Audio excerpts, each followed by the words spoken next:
Was he really a bully? Yeah, man, he was a bully, man. This man was a jerk. He was a jerk. He bullied you? No, he didn't bully me. Don't get it twisted. Yeah, y'all heard that.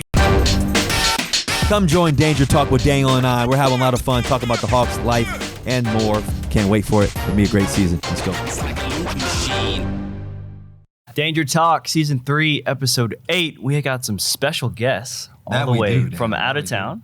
Harry Wilson, DJ Eidson. Welcome.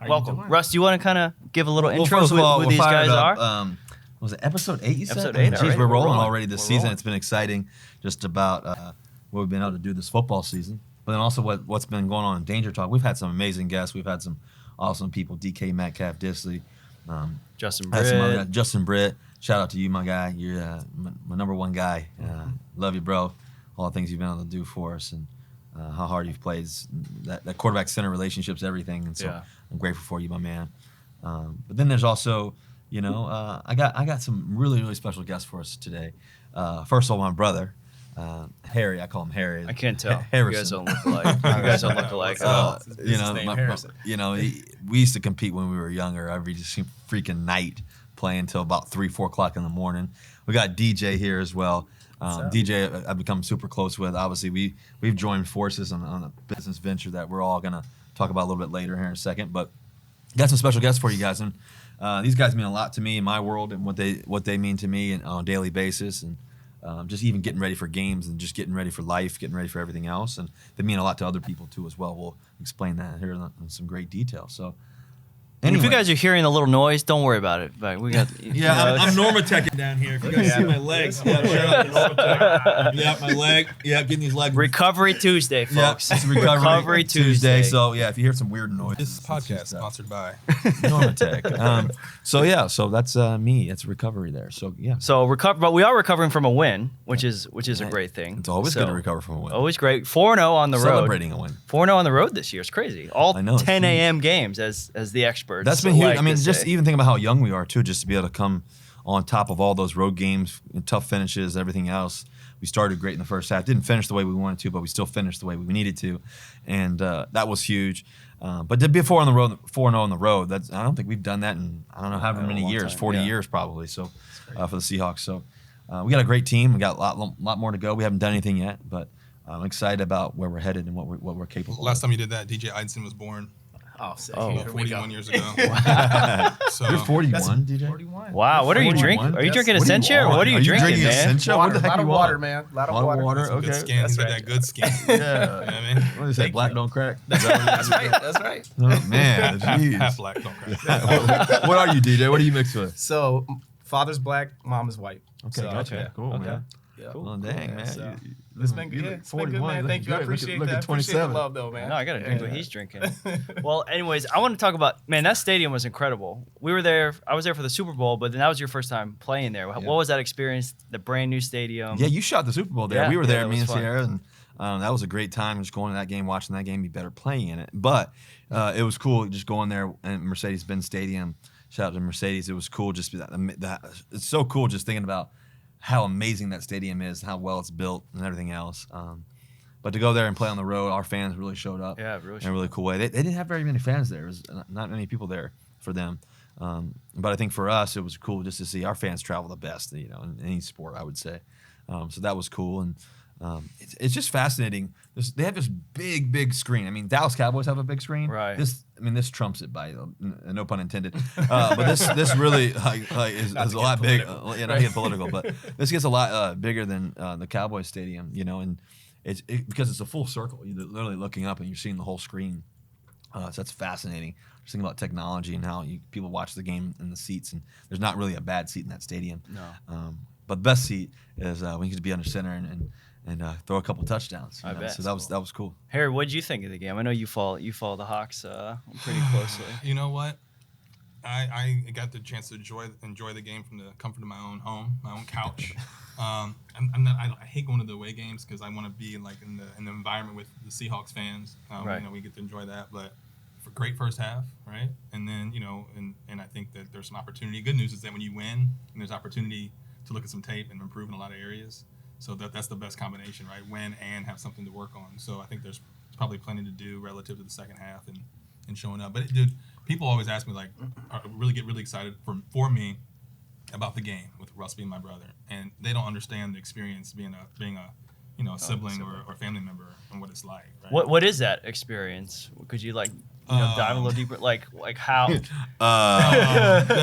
gut wrenching. Like and it's from the standpoint of I always thought it would get easier as time went on and you made a name for yourself but it's now it's something new that I'm hoping for my brother to achieve, right? Mm-hmm. So it used to be just like trying to make sure that he could continue to start games, right, rookie year, right, mm-hmm. to let's go win a championship and like all the things that go along that on a daily basis, to now it's legacy. Now it's trying to win more in legacy of winning, and so it's always challenging. But like I can't watch it with anybody. Only my wife Courtney, mm-hmm. and if my kids come in the room, I send them downstairs. I didn't know that. I know this. You sing Gracie, Nora, and Maddie all downstairs. Don't text him either during the game. That's a really bad. What does he do? He doesn't respond, or that's. Well, I had to send some people that started a group thread. I had to send them to silent and hide the response. But I just like to focus on it, right? And I don't enjoy if people don't know what they're talking about, like chirping. You know what I mean? Yeah. And so what do you eat before the game? Nothing. Yeah, that's the other thing. Doesn't eat. No, I don't. I've gotten a little better. I think that's quite. I've gotten better. I eat now at some point during the day, but I don't. My nervous twitch is I can't eat anything. Why do you get nervous? Because I'll tell you why. Because when I played, I didn't get nervous because I had control, or at least I felt like I had control of the event. Here, I feel like I'm a part of the team, right? I feel like I'm on the squad. We run that wing. We run that ring. I feel like I'm on the squad, just like people who are like super fans of their team do. You know what I mean? So if you're a super fan of your squad and you get nervous for games, I'm that 10x, right? Because I'm super invested in it, right? You have a horse in the race, right? But you have no control of the outcome. I don't know how much he prepared. I'm assuming he prepared a lot. I don't know how much the team prepared. I don't know what's going to happen in the game. The commercial goes, and I'm like, what's happening, right? and so like, you just get nervous, right? You get nervous, especially when somebody you love is a part of it, and a big part of it, touches the ball every play on offense, and winning is so much better than losing, right? Losing sucks, right? So you just get really, and then usually it's the first beginning of the game, the lead up to it is when I'm really nervous, and then once the game gets wrong. So do you like the fourth quarters? Well, I always tell Courtney, like, why do we even watch the first through the third quarter? Like, why do we even watch it? Like, if you're a Seahawks fan, you know exactly what I'm talking about. Why do you even watch the first through third quarters? Let's just turn it on with about 3 or 4 minutes left. We'll see what happens. You know what I mean? That would save everybody some time. But listen, I've never missed a game. Never miss a game. I've been traveling to Italy. I've been traveling to Dubrovnik. I've been traveling all these places during the season, Disney, etc. And I will not miss a game. I'll figure it out. So I found some pubs abroad, and I found some different places to watch games I've never missed. It takes what it takes. Shout out to Trevor Moawad.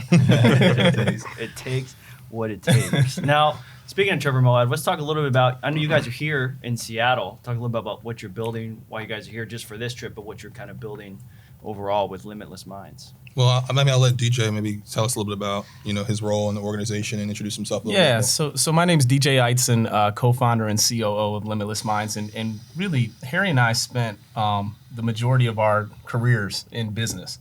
We say collectively 25 years. Harry always jokes and says I spent most of those years, so I probably You're 24 of those 25 years. Yeah. But what we found in business is that there was a real need for not just skill development like product knowledge and things that we teach, like in the pharmaceutical industry where we came from, but like the people that had the most success, the elite performers in our industry, were the ones that could get through change, challenge, and adversity. And so what's the recipe to that? And so, when you look at Russell in his career and some of the things that they do in sports, they train their brain the same way that they train their bodies. The elite do. And so we said, how can we take business professionals and some of the most elite organizations and use some of the principles that they use in sports and mental conditioning, like Trevor Moawad, and teach these top businesses these concepts. So that's what we've been doing for the last year and a half, and it's been really fun. I think the fun part about it too, and you talked about the elite athletes and and all that. Really, out of those elite athletes, only probably 10 to 20% of them actually use somebody to constantly work on their mind. Yep. And the greatest athletes, I think, definitely focus on what they're thinking, what they're saying, how they're saying it, how they're speaking to other teammates and other players, themselves. That's right. That self-talk, all those things. And I think it's something that I've been fortunate to be able to work with Trevor Moawad, who's I've been with, for 10 years now, since going to IMG. And he was the director of performance there at IMG at the time. And he's worked with some of the most amazing athletes, some of the most amazing teams from Alabama, Nick Saban being his right-hand guy, to Florida State, the University of Georgia, to Michael Johnson, gold shoes. Yeah, gold shoes. Michael Johnson. So many amazing athletes and so many amazing teams. And what we've figured out is that Trevor and I, for the past several years, have been talking about, hey, we need to take this to the corporate world. We need to take this to the everyday world. We need to take this to every kid in America. Mm-hmm. Like, people need to hear about this and how we think and why we think the way we think. And I think it was critical because we don't talk about that enough, Dan. You know what I mean? Like I think that the reality is that when we're facing adversity, the people, the players, the athletes, the businesses, the families, whatever it may be, the people that can get through it and can overcome it, not just get through it, but actually come out on the other end of it all in a better place, or the people that they have understanding of how to think and what to say to themselves and what to say to each other. And I think that's really critical. And even from an organizational standpoint, thinking about the Seattle Seahawks, we have a great culture, and that culture is not built on just having great people. It's built on having great people, but it's also built on great language. It's built on how we approach each other, how we take care of the building, how we take care of our minds and our body, how we take care of our thoughts and everything else. Right. I think that's critical. And so one of the things that Trevor and I have been fired up about is tag teaming here. I'm partnering with Harry and DJ, and it's been an amazing race. It's been an amazing journey that we've been on the past year and some change here. That's right. Yeah. And we've been working with some of the best corporations, best CEOs, in the country, across the country, and we really it's been fascinating. It's been cool, just everybody knocking on the door trying to work with us, and I think that it's been a great process just seeing these guys lead on a daily basis. I got football, during the fall. Just keep winning. Just keep winning, man. That's proof of concept. Yeah, exactly. But I think that with everything we have going on, I think that these two guys they've lived the Salesforce world and actually been on the ground and been the guys who've had to, 1, manage people, 2, have to sell, and 3, have to overcome. And I think for me, it's been a great joyride having, 1, my brother, but also a great mind in Harry, and also a great mind in DJ. Well, I was going to add to that. I mean, really, we're a talent development company, right? Talent development, peak performance. I think what we realized as we were leading sales forces and salespeople in the corporate space in the pharmaceutical world is that our companies were spending a ton of money investing in us from a technical sales training perspective, which they should do, but they weren't really investing anything in how we handle adversity and increasing our adversity tolerance. And we thought, well, Russell's getting something and taking advantage of something that my business is in. Why is that? Is there anything stopping us from taking advantage of that? And mostly access, right? So we wanted to create the access to it. We wanted to create the access to somebody, a mental conditioning coach, right? I mean, Russell, honestly, and observing him growing up, Russell's a savant when it comes to how he thinks competitively. But just like a prodigy in piano or golf or tennis, like Coco Gauff, the 15-year-old, 16-year-old tennis player, they still have a coach, right, to help them with their craft, to flex the muscle that they're strongest in. And that's what Russell identified in himself in working with Trevor. And so we all deserve a coach. We all really should have one. And just like Russell, likes to say, I mean, like we train our body, why wouldn't we train our mind? So I think we've been able to take that to the market. We're working with a ton of great organizations, and continue to try to scale that and take it to the masses through a digital learning platform that's coming. So there's a lot going on. We're excited about it, and it's been a chance to kind of show our kids. DJ and I have 8 kids combined. Wow. I got 3 daughters, and DJ has the rest. Yeah. A lot of kids, yeah. It's a lot, a lot of children. It's a lot of churn. But we want to show our kids like what taking a risk looks like. Yeah. You know what I mean? Like, it's been a lot really easy to stay in a great pharmaceutical job with great reputations and certainly good pay and benefits and stuff like that. But, I think, when it's time for like Gracie, Nora, Maddie, my daughters to take a risk, they're going to be able to have a backdrop of what it looks like. Mm-hmm. You know what I mean? And to say, and that give them more encouragement to do that, because there's going to come a time. Yeah. You know what I mean? And so that's important. That's actually what I kind of want to go into next is, I mean, you guys were both very successful in the corporate world, and I know there's a lot of our viewers and just people out there in general who are thinking about taking that risk or leaving the corporate job that they're at and starting their own thing. Like, what advice do you have for those types of people who are looking to kind of take that leap? Yeah, something, and getting to spend time with Russ that I see him do is that he dreams really, really big. And like somewhere like when you're a kid or high school or maybe it's college, but you stop dreaming and you become really logical. And I see a lot of business professionals doing this, and they become so logical that they stop doing big things. So we say think big, go far, right? But I think if I'm somebody in the corporate America listening to this right now, like, am I limiting myself? Am I not dreaming big enough? And then you got to have a plan behind it, right? You put the work in, you prep. You showing it right now. I got a normal text. That's right. So, and but again, you have to put in the work and you have to have a plan. But it starts with a dream and it starts with belief in yourself. It's true. And so I would definitely share that with the corporate folks that are listening. Yeah, I think one of the things that I think is really critical is that when you're trying to get somewhere and trying to be something successful, right? Let's just say you're trying to be a quarterback, okay? And you're trying to get someone, you have these dreams when you're a young kid. And let's just say that, it's a far-reaching dream. You're trying to touch the stars, and it feels like it's pretty far away. Yeah, the truth is not that many people make it. Yeah, not that many people. Yeah, I'm one of 32 men in the world. I get to do what I get to do. Right. Right. So the reality is that when you're far away from it, and you haven't done it yet, and you've never really tasted it yet, but you think that you can do it, you're willing to take that risk because you're really not going to fall that far. Right? So when I'm further away, I'm like, I'll do whatever it takes to get there. It's because like really like, it's like, okay, I may get there, but if I don't, I'm still like, I didn't fall from the stars. Right. I didn't fall from the sky. The problem with success, right, with even these corporations that we get to work with, some of the best companies, Fortune 500 companies and everything else, and some of the best CEOs in the world and everything else, some of the best athletes in the world. And the thing that I've understood and just I'll always observe is that once you've hit success, right, then you stop thinking about taking you're worried. You're more so worried about taking another step, another risk step. You're like, okay, well, if I go for this, then I've already made it. So, if I fall, it's going to feel pretty heavy.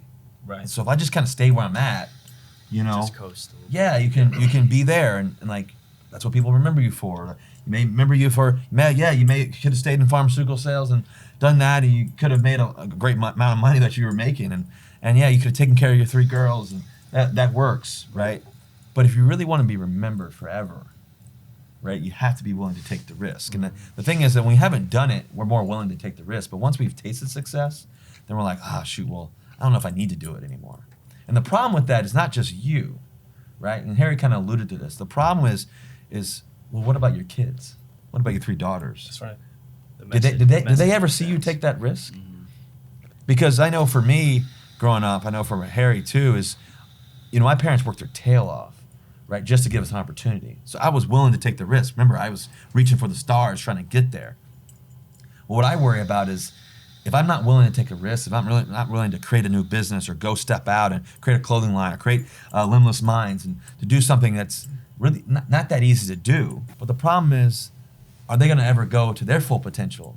Because they never really saw mom and dad maybe take a risk.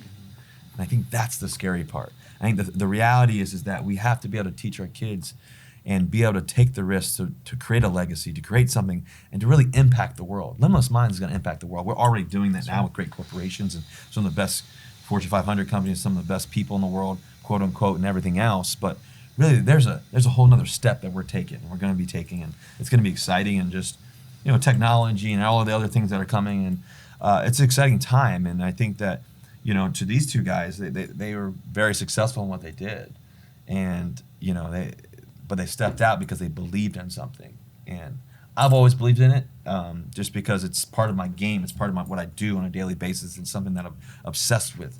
I've been obsessed with the mind and how we think and how I think and how we should think on a daily basis. But people need to think about that more, how we think, what you're saying to yourself.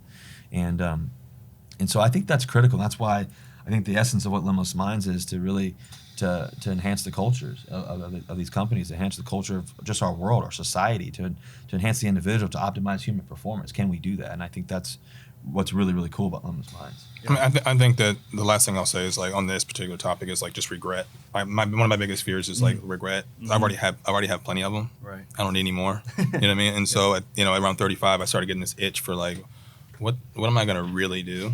Right. And I think Russell for that, right? Because Russell's has a platform and opportunity to like really impact the world, right? Impact certainly the people around him tremendously. And I have some of that opportunity as well. And I better use it, right? And because our father passed away at 55. I know DJ's passed away younger than he should have. And it's like, if you told me I had 20 more years left, 19 more years left now, like what am I gonna do with that time? Mm-hmm. Because I know our dad left certainly with a lot of unfinished business, and I think when he passed away, that's it still affects me today, in a positive way in many cases.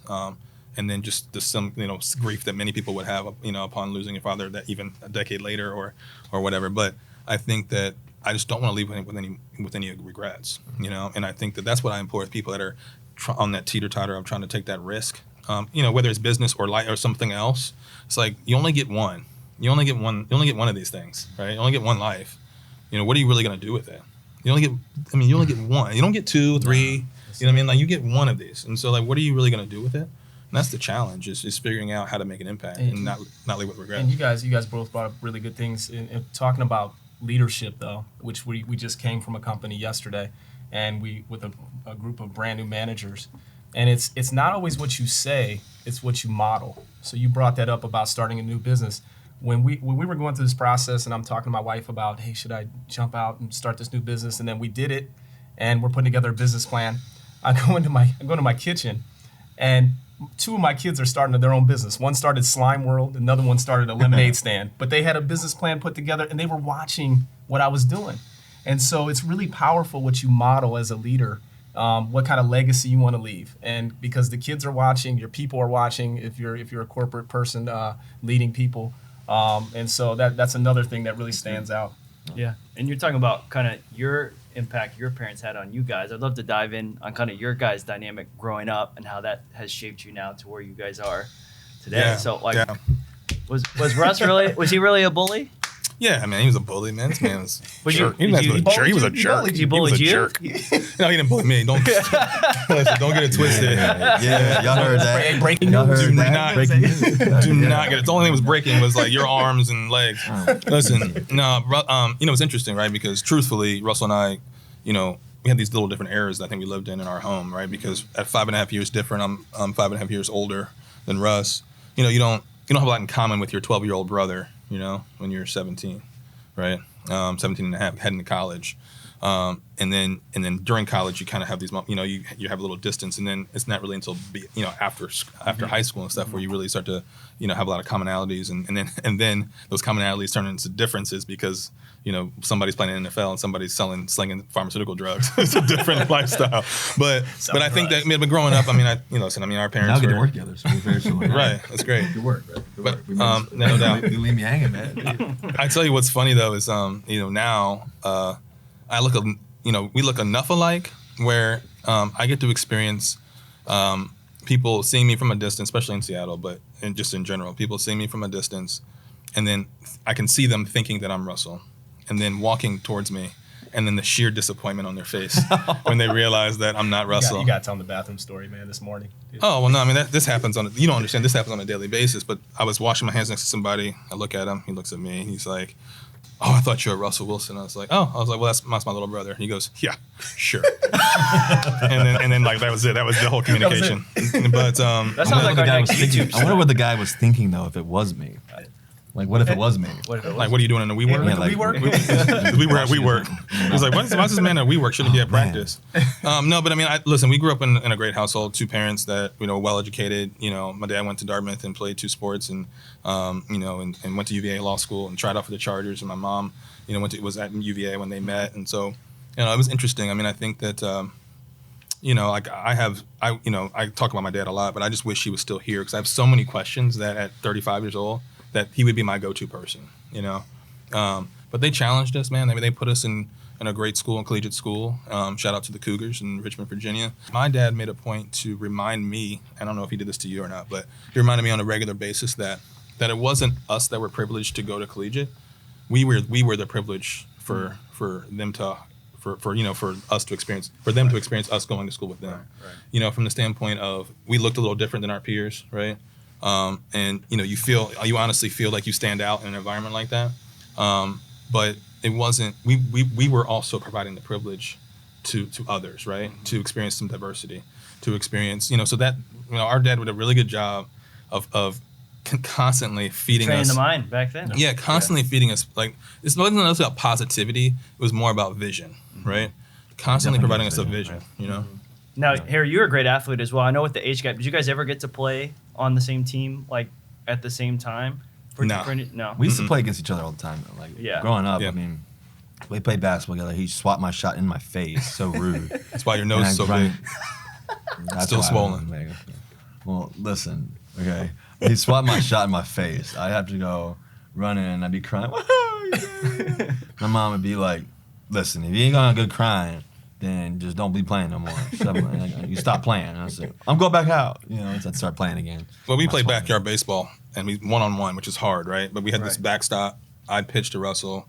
The house is on the left. House is on the left, so if you hit it over the house, it was a grand slam. And then outside of that, you just have to, if he hits the ball, I chase it. And home run was straight ahead. There's a fence pretty far out, but there's a home run. Yeah. But, we'd hang one of those lights, those like electrical lights up, and play it in the dark until late. And then, but I would switch hit because it was to make it fair. Hitter or? No, to make, well, he was actually a good switch hitter. Yeah. He could hit right and left. But and that was why, right? Just working out with Russell but then when he started hitting my pitches, that's when we kind of stopped playing baseball. Well, I didn't just hit his pitch. I hit one over the house for a grand slam. And that was it. Okay, we're going inside. We're done. Yeah. So, but yeah, I think another funny moment. I remember this distinctly, and I remember having. I think we were in our bathroom. And I put my hand up against Harry's hand, and my hand actually was bigger than yours at one point. Yeah. And he was like, okay. You're probably 8 years old at that point. Massive hands for no reason. Harry's got big hands though. Harry's got big hands. He's a receiver. So, but yeah, I think growing up, the dynamic between Harry and I was, first of all, Harry played receiver, so it was actually perfect for me. I got to throw all the time, and then for me, Harry played center field. I played shortstop, so we would get up early in the morning. Our dad would wake us up. We would go hit grounders. We'd go pitch. He would run after balls together, whatever. And he'd hit, and then I'd go field all the baseballs, and then vice versa. And I think that was always cool. I think it was always cool to try to compete with my brother, even though I wasn't as big or as fast or whatever, especially at that point in my life, being 5.5 years younger. Mm-hmm. But it was like, it showed me how to compete. It showed me how to challenge myself. It showed me how to work. I remember when Harry went to University of Richmond, just watching, high-level college football, guys who made the NFL, guys who tried to make an NFL, guys who were great college football players, and baseball too. Harry played baseball as well. So that was always a cool thing. And, Harry and Justin Verlander were friends and played against each other. I remember going to their baseball games. So I always had a perspective and a vision of where I was going to go through sports because of my brother. And I think that helped challenge me to get there. And I think it always allowed me to play up. When I say play up, I mean play up in age. I remember when I was in middle school playing the juniors and seniors in high school in basketball and just trying to compete against them. I remember Rishi. I used to play against Rishi all the time, and so it was always fun, just doing that. And so I think that helped give me vision and trying things out. Cool. Well, before we get you guys out of here, I want to bring back our new segment we started last week with What's Hot. Our man Henry, always keeping us Henry up over to here. date. Anybody can see Henry. Always keeping us up to date. What's going on in the world? Speaking of Verlander, got Game 6. He's tonight. pitching. He's pitching tonight. He's starting versus Strasburg. That's funny. So you've got Verlander, who's 0-5 in his World Series career. It's going to change tonight. Strasburg It's going to change tonight. with his 1.4 ERA. Ooh. Can they force a Game 7? I'm picking the Astros. The game's at home. It's going to be loud. Justin's going to be throwing 98, 99. Nasty slider, nice curves, change up, all that stuff. So I'm picking Verlander and the Houston Astros. Okay. Did you get hits off him? We never really played against each other. Okay. I mean, I think we probably had, and I probably didn't. But I mean, because we played together since we were like 8 years old at Tuckahoe Little League. We had a baseball team, AU baseball team called the Richmond Virginians, which was really creative. But we had a solid squad, and Justin was always, that guy. I mean, so probably not. I think I hit against him maybe senior year, like in Legion ball, and he was throwing some smoke. But then I played against him my freshman year, and he was throwing 97 in the ninth inning. Yeah. And at that point, it was clear that he was gonna have some success. But I kind of hope, in general, I hope there's a game 7, right? Because you know how it is, right? But game 7. But with Justin starting, I got to root for my guy, and it's pretty cool to see his Hall of Fame career, take shape. And so I mean, I'm hoping that they can get that W for a lot of reasons. That'd be cool. Yeah. Another big game, Sounders. Yes, tonight as well. Big game tonight. Sounders. Seattle's team, we're fired up. In Seattle, we're gonna get this dub against LAFC. So we're gonna be watching. We're gonna have the TV on, popcorn ready. Yeah. And hopefully we get a huge win. Channel flip. Tough environment there here. Yeah. And our shout out to our friends Mike Mahan, the Mahans, Mike and Brooke. They're owners of the LAFC team. So we got a little friendly trash wager. talking, a little something here and there. Okay. So hopefully we pull it off. Okay. And then I don't know if you guys have heard Kanye's new album. It's kind of all the talk. I haven't heard it yet. Oh. I haven't heard it yet, but I heard it's really coming. like It was supposed to come out like 5 times. So Yeah, like, it's finally here. out? It is Okay. finally All right. here. Jesus is King. It's a Okay. gospel album. All right. So it's been quite the talk here in the office. What are the thoughts? Yeah. I enjoy it. I think it's very different, obviously. One of than my what favorite he's done. songs is God Is. Yep. I think that the reality with Kanye is that, and he talks about this in the song, actually God Is, and he talks about this throughout the whole album, is that I think with him is that we all have a perception of who he was, and that perception was probably right. It's kind of a guy that one of the best musical people in the world ever. What he was able to do, and I think that the life of being one of the best in entertainment and everything else, I think took him to a different path, took him to a mental space that I think that he would admit that kind of, I think at one point he even called himself a god. Mm-hmm. And I think that what's amazing is that the amazing part about, faith and Christianity, and the part about, is that we all can change. We all can love. We should all be able to forgive. And even despite people's highs and lows, despite people's past perceptions and what they've done, is that the reality is that that's what Christianity is about. It's supposed to be about loving all people. Jesus came to save us all. And even a person like Kanye, even a person that people would say, even a person like Kanye, is that the reality is that, I think that this guy is one of the best entertainers of all time. He's one of the best, musicians, creative people ever. And I think that the reality is he's come to a point that he's realized that it's not him. It's God's grace and God's love and everything else. And I think that you really have to. I think to be honest with you, I was a little bit skeptical at first of hearing the album. I was like, okay, well, this is gonna be about.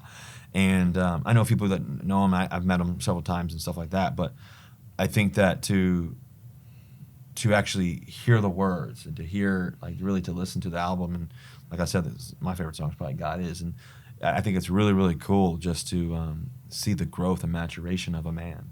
Mm-hmm. And we all have growth and maturation. We either change for the better, or we change for the worse. We either grow, we either try to love, we try to forgive, or we go backwards. And I think that I think the cool part about what Kanye is doing is he's using his platform for good. And that hasn't always been the case, maybe. Right. But I think he's using his platform to say, hey, I'm going to use my voice. I'm going to use my platform to help change the world, impact the world. And people can be skeptical about it. And he even says that in the song. He may criticize me, whatever he says, be skeptical. But I think the reality is that I think he's working on himself. And I think you got to give people credit and love when they're trying to work on themselves and really trying to help others. I think that's what he's really trying to do. So I really like it. The Chick-fil-A song is kind of interesting. He's got a Chick-fil-A. I do love a number I one. heard that, yeah. I do love a number Okay. one. Yeah, though, so You just made me hungry. You just made me hungry, though. Buy the I'm not album just for Chick-fil-A, the Chick-fil-A. but that was interesting. No, that's But, good. Well, he had I mean- Jesus Walks too back in the day. I mean, that's probably one of his most popular songs ever. Yeah. So, I think it's cool. I think it's cool. It's actually interesting because the Sunday service thing is really interesting too. Yeah. I mean, Yeah. I saw that in LA, the LA Forum, they basically sold it out with the Sunday service, and just seeing all these people come to worship God, to worship Jesus and stuff like that. It's really interesting. So that's really cool just to see him use his platform, like I said. And so I think that we all need to give people grace. No matter what they look like, no matter what their skin color is, no matter what their socioeconomic status is, no matter how successful they've been, and how good it's been, how many people they've helped, or how many people they've hurt, how many people, whatever. I think at the end of the day is that, it's about this world. The only way to make the world a better place is to loving and forgiving people grace, and giving people forgiveness, and giving people joy, and believing in peace, and all these things. And I think he's working on himself. So I give a lot of credit to him. I give a lot of credit to take the courage and the boldness to do what he's doing, to go from one space and one mental place and one musical place, to be honest with you, to come to a whole nother and use all those talents to say, hey, actually, I was wrong, and maybe I was doing something, I was thinking a different way. Is amazing to me. To be honest with you, it's really fascinating. Yeah. Well, last thing that's hot, Buccaneers are coming to town. They are back at home, facing Bruce Arians again, who you've had many battles with back in the day. Yeah, I have a lot of respect for Bruce Arians. I actually playing against him when he was coaching the Arizona Cardinals. He was always an amazing mind. Todd Bowles too, great defensive coordinator. I remember those games. Those tight, tough football games. It's going to be a tough game. They got a great defense. They're very physical. We got to play great football. We got to be on our stuff and be ready to roll and get a huge win, hopefully, in CenturyLink. We need that for our fans. That'd be great. And so we're excited about this game this season. Let's go. Well, DJ, Harry, thank you guys for stopping by. Thanks, thank you guys, man. Danger Talk. About time, man. Episode 8. Yeah, man, I couldn't get an invite. Listen, took this long. Episode 8, man. I had to show up. Hey, listen, we're going to see how you perform on this. We're going to see how people watch this. I mean, if you perform well, maybe you come back. Yeah. Listen, Limitless Minds, it's been cool working with these guys, man. Harry, I love you, bro. Just to be able to work with you finally to do something really cool. We've been Harry and I, I've been fortunate to have some cool businesses and create some cool things, and I've been wanting to do something with Harry because he's such a brilliant mind. And one, he's my brother, and his family, his kids, we're all obviously family and everything else. But to really, to see my brother go to the place that he should be and destined to be, I think his whole life, in my opinion, I wouldn't be where I am without him. Him challenging me, him talking to me in tough times. He's the guy who actually gave me the pros and cons list to, okay, should I go to Auburn? Should I go to Wisconsin? Should I play baseball? Should I play football? Still got that list. Him and Mark Rogers were the two people that I really relied on in my life, and so I would do anything for him. The reality is that he helped challenge my mind when I was younger, and he's done it today. He always sends me a text before the game, and he's always telling me how I should think and what I should do and how I should do it, and boom, he's always right. And so. What was that? What did you say? Yeah. What was that last word? Can you rewind that? You said they're always. We got that on tape. That's what I thought you said. Yeah. So, anyways, but yeah, it's super exciting what we've been able to do with Limitless Minds and to partner together, be co-founders of this thing with DJ and Trevor and you, and just it's been really cool and just. Creating a legacy that's outside of ourselves. That's right. I think to be able to help other people, help corporations, to help young kids around the world, hopefully, and to do it in we want to be able to get to your door at any time, any place, and so it's been really cool. And so we got to tell people how to get to Limitless Minds. You guys want to tell them what's the best way to? Get our website is thinkbig-gofar.com. Thinkbig-gofar.com. Hit us up. There's more to come. Right now we're spending a lot of time in the corporate vertical, but soon there'll be an opportunity for anybody to have access to a mental conditioning coach and content that can help them reach peak performance. So stay tuned for that. Okay. Yeah. Absolutely. Well, thank you guys so much for watching Danger Talk. We'll be back next week. Best of luck against the Bucks, and go Hawks. Daniel Moawad, appreciate you, man. Episode 8. We're here. And guys, if you guys want to see some cool photos of Daniel, tell them your Instagram. Tell them where to check them out. Daniel J. Mogg. Photos. See this and guy not photos of Daniel. Yeah, I was going to say, is these photos of Daniel? Selfies. I mean, he's a good-looking guy. Handsome guy, man. Look at him. Yeah. So no, it's actually Russ. I've been taking photos for a couple years. Russ and I got our little game day thing going. Yeah, I got some sick He photos. acts like he doesn't see me, but he sees me. He'll be like, he's right in the mix of everything. Some of the stuff we get. So I'll see Daniel on TV sometimes. I'm like, and by the way, just to let you guys know, first of all, the kids featuring CNN. Oh, Halloween. The Jacksons. Okay. They got their outfits, but we got something for you guys you're not ready for. You and Sierra. Sierra. So stay tuned. Thursday? Is it going to No, it's coming out sooner. Okay. It may even come out today.